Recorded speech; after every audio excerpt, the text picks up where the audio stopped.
Duc in altum, mis queridos hermanos, ¿qué tal? ¿Cómo están? ¡Viva Cristo Rey! Les habla Vicente Montesinos, director de Adoración y Liberación en este 5 de abril del año del Señor de 2023, miércoles santo y festividad de San Vicente Ferrer. Los cristianos, queridos hermanos, debemos aprender a odiar el mal de nuevo. Como cristianos estamos llamados a mantenernos firmes en nuestra fe, incluso en medio de la agitación y el caos del mundo que nos rodea y de la propia Iglesia. Vivimos rodeados de diarias noticias horribles que pueden ser desalentadoras, pero en estos momentos debemos recordar que nuestra esperanza y nuestra fuerza provienen de un poder superior. Son tiempos difíciles para nosotros como cristianos, para nosotros incluso como padres de pequeños niños. A veces buscamos en otras partes una respuesta de los llamados líderes cristianos y en el mejor de los casos encontramos silencio.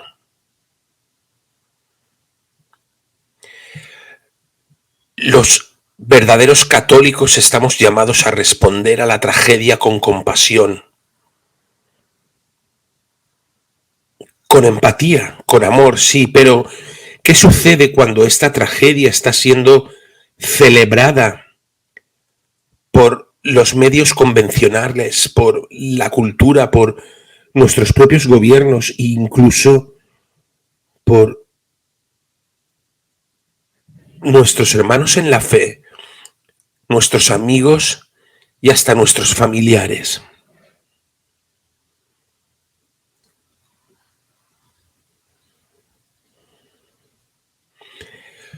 Los cobardes líderes cristianos pueden guardar silencio sobre todos los temas que en la actualidad estamos sufriendo, pero la palabra de Dios no guarda silencio, no es cobarde y no lo va a ser nunca. Lo primero que debemos recordar es que nuestra esperanza y fortaleza provienen de Dios. Debemos dirigirnos a Él en oración y buscar su guía mientras navegamos por estas difíciles situaciones. Como dice la Biblia en Filipenses, no te preocupes por nada, sino que en cada situación, por oración y petición, con acción de gracias, presenta tus peticiones a Dios, y la paz de Dios, que trasciende toda comprensión, guardará tu corazón y tu mente en Cristo Jesús. Además de la oración, también debemos recordar las palabras de Cristo en Mateo 5:44, porque en verdad os digo, amad a vuestros enemigos y orad por los que os persiguen. Y aun cuando los medios de comunicación, las empresas, los negocios, las escuelas, los gobiernos y hasta la falsa iglesia parecen estar celebrando una tragedia sin sentido, debemos responder con amor y compasión, no odio ni ira.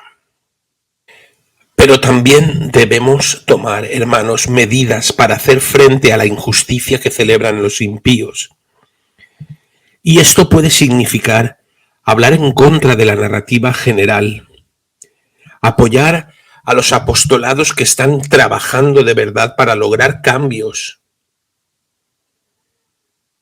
Cuando hacemos estas cosas, es crucial que nuestras acciones estén arraigadas en el amor y la compasión, no en la ira o en la violencia. Pero debemos hacerlo, debemos ser audaces y compartir el verdadero evangelio, hablar la verdad y soltar nuestro miedo. Por favor, hermanos, recordad en esta Semana Santa que no estamos solos en nuestra lucha. Esto es lo que nuestros enemigos quieren que creamos desesperadamente, que no tenemos a nadie de pie, en nombre de las víctimas de todo lo que está sucediendo en el mundo y en nombre de la palabra de Dios. Nada más lejos de la verdad, escuchadme. nada más lejos de la verdad. Como miembros del cuerpo de Cristo, somos parte de una comunidad más grande que puede apoyarnos, que puede animarnos, y debemos unirnos en esta batalla. Al mantenernos conectados, todos los verdaderos creyentes de la verdadera iglesia, podemos encontrar fuerza y esperanza en tiempos de lucha y en tiempos de persecución. Os animo a que sigamos cada vez más unidos y más fuertes. Os animo a utilizar los medios de este apostolado de adoración y liberación para ahora más que nunca unirnos en la batalla por Cristo y por la verdad. Es muy fácil sentirnos desmoralizados cuando vemos el mal en el mundo que nos rodea, cuando vemos el mal en la iglesia. Pero como seguidores de Cristo, insisto, debemos aferrarnos a la verdad de que Cristo es Rey. Él ha venido al mundo y en Él podemos encontrar esperanza y fuerza para enfrentar lo que venga. A los cristianos se nos ordena amar a nuestros vecinos como a nosotros mismos, perdonar a los que nos maltratan, poner la otra mejilla. Sin embargo, también estamos llamados a odiar el mal con un odio justo, sin ceder a la desesperación, sin ceder a la desesperanza. Os invito a leer el Salmo 97, que nos dice que los que aman al Señor odien el mal, porque Dios protege la vida de sus fieles y los libra de la mano de los impíos. Y, hermanos queridos, ¿qué significa odiar el mal? ¿Significa que debemos odiar a las personas que cometen los malos actos que estamos sufriendo? No, absolutamente no. Como católicos estamos llamados a amar a todas las personas, incluso a quienes nos hacen mal. Cuando se nos ordena odiar el mal, estamos siendo llamados a odiar las cosas que son contrarias a la voluntad de Dios y al carácter de Dios. Estamos llamados a odiar el pecado y todo lo que representa destrucción, muerte y separación de Dios. Sí, hermanos, somos mandados a odiar el mal. Estamos rodeados de personas que en nuestra sociedad, incluso falsos líderes católicos, promueven una versión hippie falsa del amor que enfatiza la tolerancia y la aceptación a toda costa. Nos venden que el amor significa aceptar a todos y todo, por malvado que sea.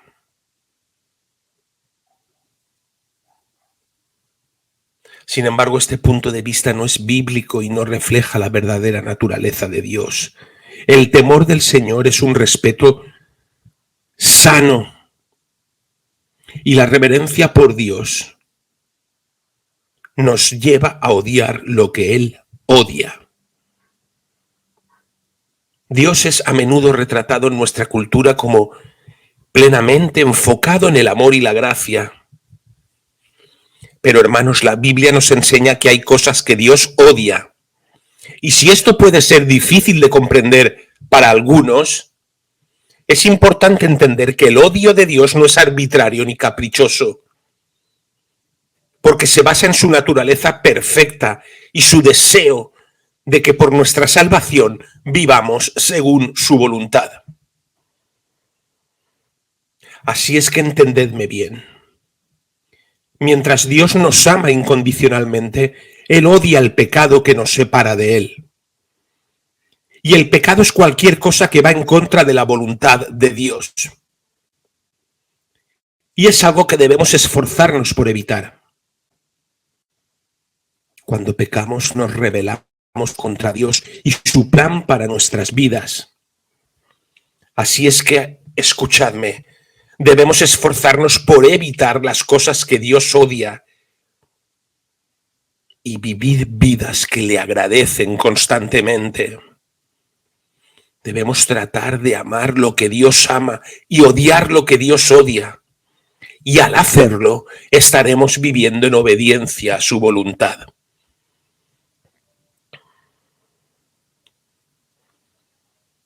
Cuando odiamos el mal, no estamos permitiendo que se afiance en nuestras vidas. No lo toleramos ni lo excusamos, sino que estamos luchando activamente contra él. Y ese es el sentido de este apostolado, y lo seguirá siendo hasta el final de sus días. Estamos defendiendo lo correcto y lo que es justo, incluso cuando es difícil, incluso cuando es muy difícil. Cuando odiamos el mal, estamos reconociendo la realidad de la ruptura de nuestro mundo y reconocemos que el pecado y el mal existen y que causan dolor y sufrimiento. Pero mis queridos hermanos, también sabemos que Dios ha superado el pecado y el mal a través de la muerte y la resurrección de Cristo que estamos prestos a vivir. Debemos mirar al ejemplo de Jesús mismo, que expulsó a los cambiadores de dinero del templo con un látigo. Evangelio de Juan, capítulo 2, versículo 15. Él no toleró su maldad y corrupción. No dijo lo que escuchábamos ayer o antes de ayer en Bergoglio, todos, entrad todos, sino que tomó medidas para sacarlos de la casa de Dios. Al odiar el mal, estamos viviendo nuestra fe de una manera tangible. Estamos demostrando nuestro compromiso con los valores de Dios y con su carácter. Estamos defendiendo la justicia, la compasión, en un mundo que a menudo está marcado por el egoísmo, la codicia y la violencia. Ya es el momento, hermanos, no hay más tiempo. Ya es el momento de que los católicos no solo comencemos a odiar el mal de nuevo, sino a librar activamente una guerra espiritual contra él. Y por eso os esperamos y os convocamos aquí, en esta casa y en este apostolado de adoración y liberación, con los fieles sacerdotes a Cristo. Tenemos que centrarnos en construir una nueva comunidad que sustente a la verdadera Iglesia de Cristo, orar unos por otros y crecer juntos en la fe. No debemos dejar que las noticias del día a día nos distraigan de la obra que Dios nos ha llamado a hacer. Hermanos, estamos llamados a ser una luz en las tinieblas, a amar a nuestros prójimos como a nosotros mismos y a difundir la buena nueva del Evangelio a todas las naciones. Y no es proselitismo, es lo que Dios nos ordena. Esa es nuestra misión y no vamos a quitarnos de encima el mandato de Dios y no vamos a apartar los ojos del premio de la gloria eterna que nuestro Rey nos promete. Mis amados hermanos, en última instancia podemos reconfortarnos en el hecho de que podremos y vamos a superar esto porque Cristo ya lo ha superado. Como leemos en Juan, la primera carta, versículo 4, capítulo 4, ustedes, queridos hijos, son de Dios, y el que está en ustedes es mayor que el que está en el mundo. No importa lo que suceda en el mundo que nos rodea, podemos tener confianza en que Dios está con nosotros. No importa que hayan usurpado nuestra iglesia, porque la verdadera iglesia de Cristo vive en nosotros y Él nos hará ver la victoria. No nos desmoralicemos por las noticias de cada día que sí obligatoriamente debemos dar y denunciar. Y a la vez que lo hacemos, centrémonos en Cristo y en su reino y sigamos construyendo juntos, orando juntos y creciendo juntos en nuestra fe, apartándonos de todo abismo, de todo foco y de todo lugar de confusión, por muy atractivo o piadoso que parezca. Por la gracia de Dios, el poder del Espíritu Santo y la victoria de Jesucristo, Rey del universo, nosotros también venceremos y veremos la victoria. Dios os bendiga. Mantened la fe. Hasta el cielo no paramos. Por algo os lo digo cada día. Santos o nada. Viva Cristo Rey.